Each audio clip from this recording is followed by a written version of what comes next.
네, 안녕하세요. 오늘은 지질 시대를 하게 될 건데요. 지질 시대는, 우리 역사 시대는 뭐라고 해요? 문자가 발견되고 난 이후를 역사 시대라고 얘기를 하죠. 지질 시대는요, 지구가 생성된 약 46억 년 전부터 현재까지를 지질 시대라고 얘기를 합니다. 근데 이 지질 시대는 어떻게 구분을 하냐고 하면요. 생물이 일단은 급변을 해요.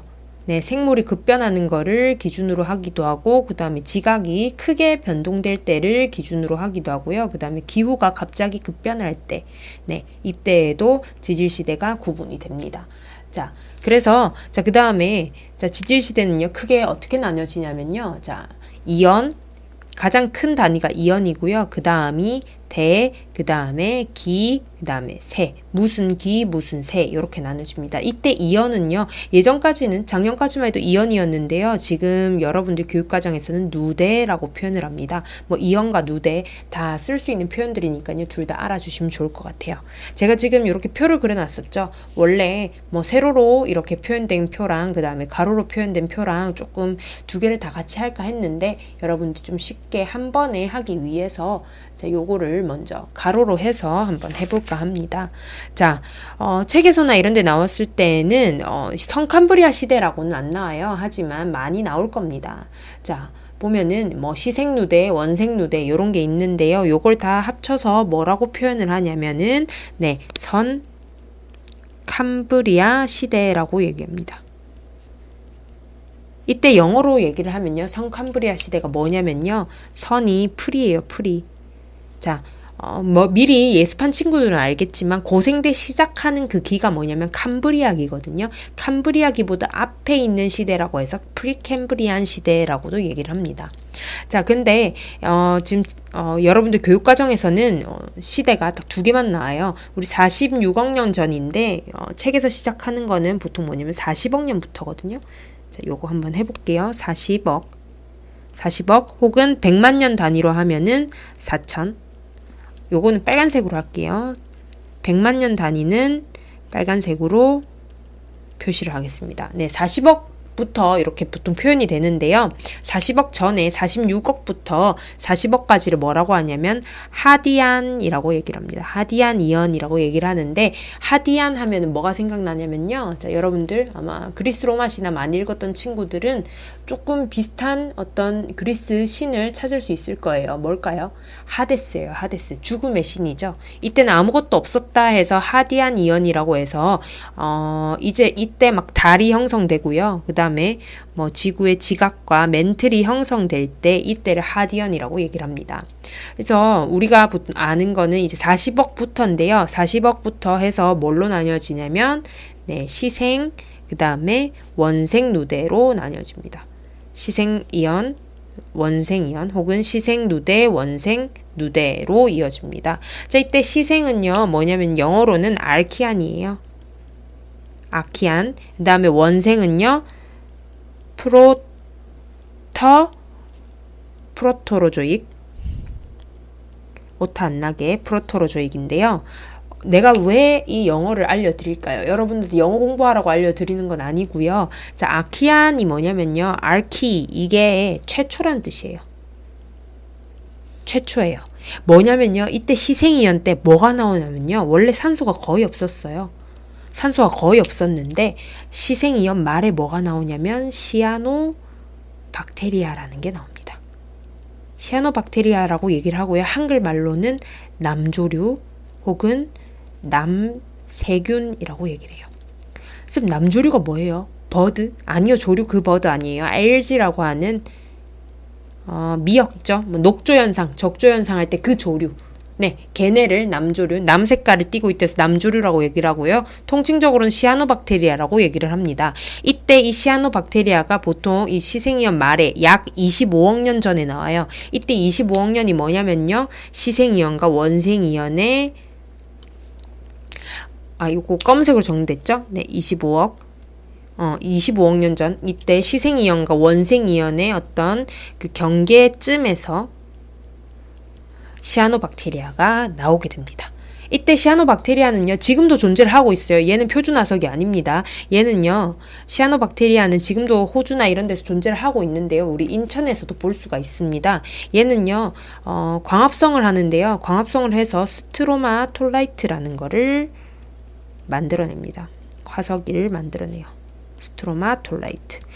시아노박테리아는요, 광합성을 하게 되면 이제 물 밑에 이렇게 있어요. 물 밑에 이렇게 있으면서 광합성을 하게 되면 얘가 끈적끈적한 어떤 매트 같은 걸 만들어요. 매트 같은 걸 만들고요. 얘가 계속 광합성을 하니까 어떻게 돼요? 얘가 계속 위로 자라면서 스트로마톨라이트가 자라게 됩니다. 그래서 화석으로 보면 요런 식으로 이렇게 나타나는 게 스트로마톨라이트고요. 시아노박테리아가 생성하는 화석 중에 하나입니다.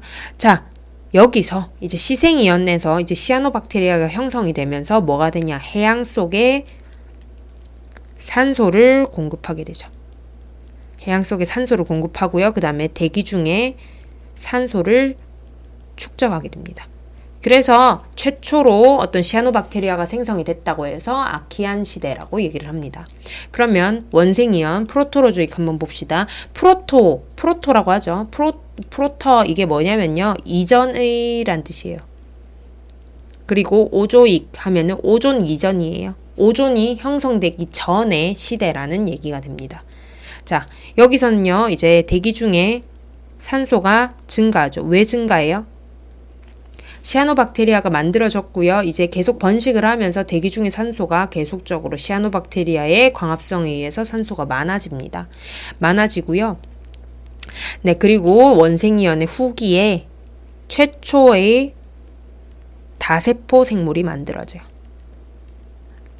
잠시만요. 그러면 원생이온의 후기에 최초의 다세포 생물이 만들어졌으니까 그 전에는 뭐였다? 단세포, 아메바였다. 그러니까 아메바 같은 어떤 단세포 생물들만 있었다라고 얘기를 합니다. 자, 최초의 다세포 생물이 일부가 화석이 돼서 우리한테 남아 보입니다. 그게 뭘까요? 네, 에디아카라 동물군입니다.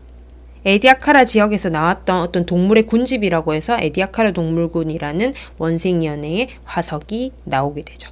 자, 그런데요, 여기 시생이온이랑 원생이온에서 보게 되면 신호특강이나 이런 데서 보면은 시대들이 많이 나와 있어요.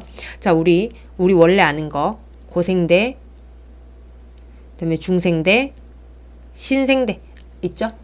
고생대, 중생대, 신생대 알고 있죠? 이때 고, 중, 신이 그대로 들어갑니다. 자, 시생이온 같은 경우에는 조금 길어요. 그래서 초시생대, 그 다음에 이제 고중신으로 들어갑니다. 고시생대, 중시생대, 신시생대 이렇게 되고요. 원생이온은 고중신 이렇게 됩니다. 자, 고원생대, 중원생대,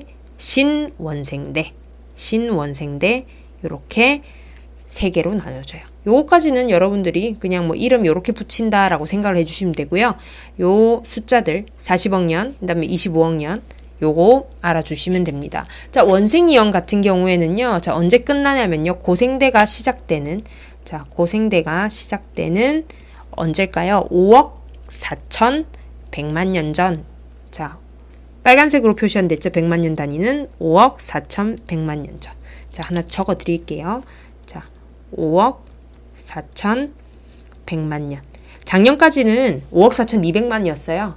그런데 지금 개정되면서 5억 4,100만 년으로 바뀝니다. 이 100만 년은요, 혹은 200만 년, 100만 년 요거는요, 오차 범위, 그러니까 어디까지를 이렇게 오차 범위로 잡느냐, 그 다음에 학자들의 견해에 따라서 100만 년 정도는 그냥 바뀌어요. 껌으로 바뀌기 때문에 너무 민감해 하실 필요는 없어요. 대강 5억 4천 얼마쯤이다. 요때가 고생대 시작이다 라고 생각을 하시면 됩니다. 자, 고생대 시작이 되면요, 이제 캄브리아 시대까지는 워낙에 그런 화석들이 많이 없었기 때문에 누대에서 끝났지만 고생대가 시작되는 게 이제 현생의 어떤 많이 화석이 많이 일어난다 해서 현생이온 안에 고생대가 들어가거든요. 네, 이때 현생이온 안에 고생대 있고요. 이제 화석들이 더 많이 발견이 되다 보니까 기까지도 나오게 됩니다. 그래서 외워주시자면요. 앞글자만 일단 딸게요. 캄, 오, 실, 대, 석패. 요렇게 됩니다. 자, 이게 뭐죠? 일단 따라 한번 해보세요. 카모실드 석패. 네, 카모실드 석패. 요거 고생대 순서 알아두셔야 되고요. 한번 적어봅시다. 자, 캄브리아기, 그 다음에 오르도비스기, 그 다음에 실루리아기, 그 다음에 대본기, 석탄기, 페름기 이렇게 나뉘어집니다.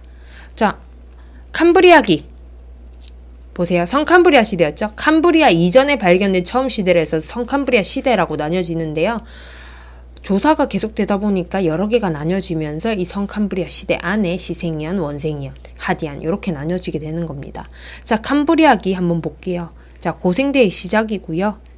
네, 이때 캄브리아기, 자 보세요. 원생이언의 후기쯤에 이제 최초의 다세포 생물이 발생을 하면서요. 10억 년쯤에, 그러니까 중원생대랑 신원생대 사이에 10억 년 사이에 생명체가 발전을 합니다. 급격하게 발전합니다. 이 10억 년에. 무슨 일이 있었는지 모르겠어요. 자, 그러면서 이 급격하게 발전을 했던 게 캄브리아기에 5억 4,100만 년쯤 오면서 폭발을 하게 됩니다. 그때 그거를 뭐라고 하냐면 생물의 종이 대폭발적으로 일어났다. 생물종 대폭발이라고 얘기를 합니다. 그리고 캄브리아기에 우리가 친숙한 엽충이, 삼엽충이 출현을 하게 되죠. 그래서 캄브리아기를 여러분들 뭐라고 표현을 하냐면요. 삼엽충의 시대라고 또 얘기를 합니다. 삼엽충의 시대라고도 얘기를 합니다. 캄브리아기를. 요거 일단 지울게요. 자, 캄브리아기 생물종 대폭발이 일어나고요. 삼엽충이 출현을 합니다. 이때 고생대 끝이 페름기거든요. 자, 삼엽충은요. 어디서까지 가냐면 캄브리아기에서 출현을 해서 페름기 말까지 살아 있습니다. 페름기 말까지 살아있게 돼요. 삼엽충의 시대고요. 자, 이제 오르도비스기 한번 가겠습니다. 자, 오르도비스기는요. 어류가 출현합니다. 모든 어떤 생물들은 출현을 하고 그 다음에 뭐라고 하냐면 번성하기까지 시간이 조금 걸려요. 보통 한 기에서 혹은 대가 넘어가기도 하고요. 출현해서 번성까지는 조금 시간이 있다는 거. 자, 어류가 출현했지만 어류가 번성하는 거는 훗날이라는 것도 알아두시면 될 것 같아요. 자, 오르도비스기는요. 필석의 시대라고도 얘기를 합니다. 필석이 굉장히 많아요. 이 필석은 어떻게 생겼냐면요. 이런 식으로 생겼거든요. 해파리처럼 생겼는데요. 얘가 여기 부드러워서 얘는 없고요. 화석들은 이런 것들만 남아요. 그래서 뭐 이런 식으로 나뭇가지 부러진 것처럼 이렇게 뚝 부러져 있기도 하고요. 이런 다리 부분들만 남아가지고 둥둥 떠다니는 애들이 필석들이에요. 오르도비스기를 필석의 시대라고도 얘기를 합니다. 자, 오르도비스기에서 실루리아기 넘어가면서요. 어떤 현상이 발생하냐면 갑자기 발생했던 애들이 갑자기 대량 멸종이 일어납니다. 첫 번째 대량 멸종이 일어나요. 대량 멸종이 오르도비스기 말에 일어납니다. 이유는 뭐 해수 속에 산소가 줄었다라는 얘기도 있고요. 기온을 보게 되면 오르도비스기에서 실루리아기 넘어갈 때 급하게 어떤 급한랭기가 찾아오게 됩니다. 그러면서 애들이 많이 죽어요. 네, 그러면서 이제 실루리아기로 넘어갑니다. 자, 실루리아기는요, 요때 오존층이 생기게 돼요. 자, 어디서 뿌린 씨앗이? 그죠? 시아노박테리아가 쏘아 올린 작은 게, 자, 오존층으로 발전을 하게 됩니다. 오존층은 일단 산소가 많아야 돼요. 그리고 오존층이 있어야 뭐가 차단이 돼요? 여러분들 오존층이 있기 때문에 유해한 자외선이 차단이 되죠. 자, 그럼 오존층이 없었던 이 오르도비스기까지는 워낙에 그 강한 자외선 때문에 육지에 생물이 없었습니다. 오존층이 생성되는 이 실루리아기에 뭐가 발생을 하느냐? 최초의 육상 식물이 발생을 하게 됩니다. 아직까지 동물은 없어요. 육상 동물은 없어요. 식물부터 일단 출현을 하게 됩니다. 자, 이때 실루리아기는요, 또 중요한데요. 오존층도 있지만요, 우리나라에 회동리층이라고 있어요. 요거는 G2에서 나올 수도 있는데요. 회동리층이라고 있는데 얘가 시대를 몰랐어요. 그런데 우리나라에는 실루리아기를 대표하는 표준화석이 없다라고 얘기를 했었는데 코노돈트가 발견이 됩니다. 실루리아기의 대표적인 표준화석으로 자리 잡게 되죠. 자, 코노돈트가 발견이 됩니다. 자, 실루리아계에서 이제 대봉기로 넘어갑시다. 대봉기는요, 본이라고 외우셔도 되고요. 갑주어가 나오게 됩니다. 자, 대봉기는요, 어류의 시대예요. 어류의 시대. 어류가 뭐예요? 최초의 척추동물이죠. 척추동물인 갑주어 어류가 이렇게 대봉기에 본, 그죠?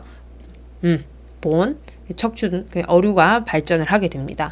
자, 이때 또 대봉기에서 석탄기 넘어가면서 두 번째 대량 멸종이 일어나게 됩니다. 자, 이제 석탄기로 넘어가는데요. 자, 석탄기로 넘어가게 되면 말 그대로 석탄이 되게 많이 나와요. 그래서 양치식물들이 굉장히 많아서 삼림을 이루게 되거든요. 숲처럼 이렇게 고사리 숲이라고 생각하시면 돼요. 자, 삼림이 이루어지고요. 자, 그리고 이제 바다에서는 방추 모양의 벌레 혹은 영어로는 푸줄리나라고 하는 이 방추충이 굉장히 번성을 하게 됩니다. 그 다음에 유공충이라고, 얘는 영어가 좀 이뻐요. 그래서 포라메니페라라고 하는 유공충이 번성을 하게 됩니다. 근데 이때 이 방추충은요, 자, 석탄기에 나와서 페른기에 멸종을 하는 불쌍한 친구입니다. 자, 방추충의 생애가 이 정도로 짧고요. 자, 석탄기는 일단은 석탄이 굉장히 많이 나온다. 자, 양치식물이 굉장히 많이 자랐다. 이렇게 됩니다. 자, 그 다음에 석탄기에서 이제 페름기로 넘어가게 됩니다. 자, 페름기에는 별다른 건 없고요. 페름기 말에 이제 세 번째 대량 멸종이 일어나게 됩니다. 이때는 굉장히 크게 일어나요. 크게 일어나서 바다 생물의 90%가 죽게 되고요. 이때 그러면서 삼엽충도 이때 일어나는데, 고생대 말에 무슨 현상이 있냐면 판게아, 그러니까 대륙이 한 곳으로 모이는 이 판게아 현상이 일어나게 되는데, 이것 때문에 예전에 이 페름기 말에 대량 멸종이 일어났다라고 과학자들이 생각을 했어요. 하지만 요즘 연구의 트렌드는 판게아 때문에 죽은 게 아니고, 판게아가 일어나는 이전에, 일단 대량 멸종이 일어나는 이전에 이미 많이 죽었다라고 얘기를 합니다. 그래서 판게아 때문에 애들이 죽은 건 아니고요. 판게아가 일어나면서 대륙붕이 감소가 되면서 이제 해양 생물들이 많이 죽게 됐다라는 게 요즘 학계의 어떤 정설로 통하고 있습니다. 자, 그러면 이제 고생대는 끝났습니다. 자, 이제 어디로 넘어가냐면요, 중생대로 넘어갑니다. 자, 중생대는 자, 트라이아스기, 그 다음에 쥐라기, 백악기 이렇게 구성이 되고요. 자, 신생대도 마저 봅시다. 자, 신생대는 원래 제3기랑 그 다음에 제4기로 이루어졌었는데, 이번에 교육과정이 개정이 되면서 이 제3기가 뭘로 나뉘어지냐면, 뭘로 나뉘어질까요? 자, 어떻게 되냐면 팔레오기, 그 다음에 네오기, 이렇게 제3기가 두 개로 나뉘어집니다. 왜냐면 이제 제3기 안에서도 이렇게 기를 나눌 수 있는 어떤 기를 나눌 수 있는, 대안에서 기를 나눌 수 있는 화석들이 발견이 됐기 때문에, 그 다음에 이제 구분할 수 있는 기준이 생겼기 때문에 제3기로 퉁치지 않고 팔레오기랑 네오기로 이렇게 나눠지게 된 겁니다. 자, 중생대는요, 자, 어디서부터냐면 고생대가 끝나는 2억 5,200만 년. 자, 한글로 써드릴게요. 2억 5,200만 년 전부터, 그 다음에 신생대가 시작되는 6,600만 년. 자, 6,600만 년 전까지를 중생대라고 얘기를 합니다. 중생대는 어떤 시대예요? 공룡의 시대죠. 자, 트라이아스기, 그 다음에 쥐라기, 그 다음에 백악기. 그죠? 자, 트라이아스기 같은 경우에는 이제 페른기에 어떤 대량 멸종이 일어나고 난 이후에 이제 일어나는 겁니다. 트라이아스기 시작되면서 암모나이트가 번성을 합니다. 자, 암모나이트가 번성한다는 얘기는, 암모나이트는 언제쯤 나왔을까요? 고생대 말에 요쯤에 나왔어요. 자, 그 다음에 공룡이 출현을 하게 됩니다. 트라이아스기에 공룡이 출현하고요. 그 다음에 원시 포유류가 출현하게 되죠. 자, 인데, 자, 트라이아스기에서 이제 쥐라기로 넘어가는 그때에 또 뭐가 일어나냐면, 이제 네 번째죠. 네 번째 대량 멸종이 일어나게 됩니다. 자, 대량 멸종이 일어나요. 그러면서 네 번째 대량 멸종이 일어날 때 가장 큰 특징은요, 초기 어떤 파충류가 멸종을 하게 되고요. 이제 넘어가면서 거대 파충류, 뭐예요? 거대한 도마뱀, 공룡이죠. 공룡들이 이제 번식을 하게 됩니다. 자, 공룡은요, 트라이아스기 중반부터 해서 요까지, 자, 공룡이 살고 있고요. 자, 그 다음 암모나이트는 중생대가 시작하고 난부터 요렇게 산다고 보통 얘기를 해줍니다. 자, 쥐라기가 들어가게 되면요, 여기 고생대에서는 뭐였죠? 양치식물이 번성을 했지만 쥐라기에서는 거시식물이 번성을 하게 됩니다. 우리 쥐라기 월드라는, 그 다음에 뭐 쥐라기 공원이라고 하는 공룡에 대한 영화들이 많죠. 네, 그래서 쥐라기의 공룡이 굉장히 번성을 하게 되고요. 그 다음에 새의 조상인 시조새가 나오게 됩니다. 이 시조새는요, 익룡이랑 여러분들이 많이 헷갈리시는데요. 시조새는 한 비둘기 정도 크기의 굉장히 어린 어떤 작은 새예요. 자, 그 다음에 백악기입니다. 백악기가 들어가게 되고요. 백악기에서 이제 신생대로 넘어가면서 어떤 현상이 일어나느냐, 마지막 운석 충돌로 인한 공룡 멸종이 일어나게 됩니다. 그러면서 여기서도 이제 대량 멸종, 마지막 대량 멸종이 일어나게 돼요. 그러면서 이제 포유류로 바뀌게 되죠. 자, 신생대로 들어오게 되면요, 이제 여러 어떤 간빙기라든지, 그 다음에 빙하기가 굉장히 많고요. 그 다음에 히말라야도 형성이 됩니다. 여기 제가 빠뜨린 게 하나가 있는데, 자, 중생대에는 빙하기가 없어요. 자, 그래서 팔레오기로 이제 들어오게 되면요, 팔레오기, 네오기 합쳐서 한번 보겠습니다. 자, 대형 유공충인, 유공충 중에서도 대형, 자, 얘를 뭐라고 하냐면 화폐석이라고 얘기를 합니다. 화폐석이 번성을 하게 되고요. 그 다음에 속시식물, 그러니까 우리 씨방 이런 게 있고 한 꽃이 피는 속시식물들이 많이 번성을 하게 됩니다. 그 다음에 초식류, 초식성 포유류도 번성을 하게 되죠. 이제 파충류에서 포유류로 넘어오게 됩니다. 화폐석은요, 자, 팔레오기랑 네오기에만 사는 표준화석입니다. 자, 그리고 이제 제4기로 들어오게 되면 제4기 말에 뭐가 나와요? 우리의 현생 인류가 출현을 하게 되고요. 그 다음에 밑에 이제 제일 초반에는 대형 포유류가 나오죠. 뭐가 있어요? 매머드. 그죠? 매머드 같은 것들이 있습니다. 그러면은 이제 한번 마지막으로 이제 정리를 한번 해볼게요. 자, 고생대에서, 자, 주요 화석은 뭐예요? 고생대 주요 화석은, 자, 안 보이네요. 자, 적어 드리겠습니다. 자, 고생대의 주요 화석을 한번 보겠습니다. 자, 고생대의 주요 화석은 삼엽충, 그 다음에 필석, 그 다음에 갑주어, 그 다음에 방추충, 이런 친구들이 있고요. 식물은 뭐가 있어요? 양치식물들이 있죠. 자, 그러면 중생대로 넘어가면 주요 화석은 뭐가 있습니까? 공룡이 있고요. 그 다음에 시조새 있고요. 암모나이트도 있죠. 자, 그러면 식물은요, 거시식물이 있습니다. 자, 신생대로 넘어가면 뭐가 있어요? 화폐석 있고요. 그 다음에 매머드, 그 다음에 아직 멸종을 안 했지만 있는 인류가 있습니다. 자, 그 다음에 식물은 속시식물이 번성을 하게 되죠. 자, 그러면 이제 우리 동물군 천위의 법칙을 따라서 한번 가볼게요. 자, 오르도비스기랑 실루리아기 한번 봅시다. 여기서 일단 먼저 처음에 동물이 멸종을 했죠. 동물 멸종하면서 어떻게 돼요? 지금 여기는, 자, 오르도비스기만 봐도 필석의 시대입니다. 자, 필석의 시대라는 말은 둥둥 떠다니는 친구들이 되게 많다는 얘기예요. 이 둥둥 떠다니는 친구들이 멸종을 하고 나니까 어떻게 돼요? 움직여야겠다 해서 어류로 발전을 하게 됩니다. 자, 근데 이 어류 역시도 배신을 당하죠. 어류 배신 당하면서 어떻게 돼요? 지금 해양에서 두 번의 어떤 멸종이 일어났기 때문에 어떤 친구들이 유리할까요? 해양과 육지를 번갈아 가면서 사는 양서류라는 친구들이 되게 유리합니다. 이때 양서류가 이렇게 번성을 하다가 대량 멸종이 일어나요. 그러니까 어떻게 돼요? 바다는 못 믿겠다 이러면서 육지로 올라옵니다. 육지로 올라오면서 파충류로 발전을 하게 되죠.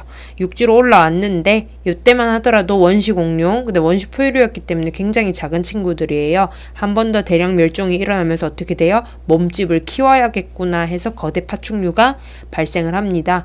얘네가 번성을 하다가 또 어떻게 돼요? 대량 멸종이 일어나요. 파충류가 멸종을 하게 되면서 어떻게 됩니까? 작고 그 다음에 알을 낳지 않는 새끼를 베고 안전하게 기를 수 있는 포유류들이 이제 발전을 하게 되는 거죠. 이런 식으로 지금 동물들의 진화에 따라서도 시대가 갈린다는 거를 알 수가 있습니다. 자, 여러분들은 되게 긴 시간 동안 우리가 지질 시대에 대해서 배웠고요. 자, 다음 영상에서는 뭘 할 거냐면 이 단원의 마지막 고기후에 대해서 산소 동위원소 비율 부분만 조금 집중해서 다루고 끝내도록 하겠습니다. 그러면은 1단원 큰 1단원인 지질시대가 끝나게 되고요. 저번 영상에서 말했다시피 이제 별로 바로 넘어가도록 하겠습니다. 이상입니다.